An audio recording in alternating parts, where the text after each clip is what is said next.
The last bus to the village didn't usually stop at mile marker 17. But that night, it did. No one pressed the button. The driver swore it later, over and over, voice shaking, that the bell never rang.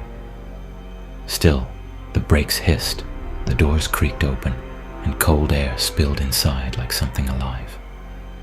Only one passenger got on. She wore a long gray coat, soaked at the edges, as if she had been standing in the rain for hours. Her hair hung over her face, dripping. No one could see her eyes. She didn't speak, didn't pay, just walked slowly down the aisle and sat at the very back. That's when the smell started. Not strong, not obvious, just wrong, like something left too long in a closed room. People shifted uncomfortably. A man near the front covered his nose. The woman glanced back, then quickly faced forward again. The driver checked his mirror. The woman was sitting perfectly still. Too still. The bus moved again. Minutes passed. Then, ding. The stop request bell rang. Everyone froze. No one had moved. The driver glanced in the mirror again. This time the woman was standing, right in the middle of the aisle. Her head tilted slightly, like she was listening to something no one else could hear.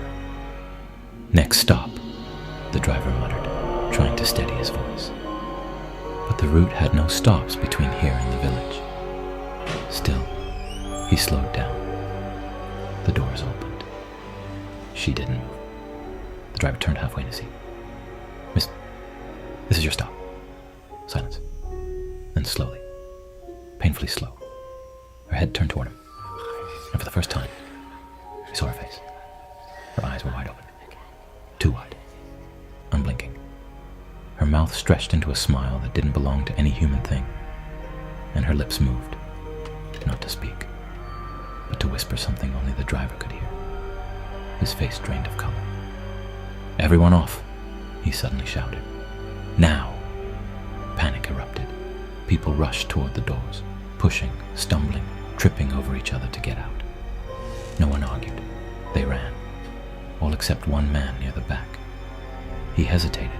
He turned and saw the woman standing inches from him, closer than she should have been, closer than she could have been. He opened his mouth, but before he could scream, the doors slammed shut. The bus pulled away. The driver didn't stop again that night. Didn't follow the route. Didn't answer the radio. By morning, they found the bus abandoned on a dirt road miles off course. Engine still running. Doors open. No passengers inside. No driver. Just one thing. In the very last seat. A gray coat. Still wet. Still dripping.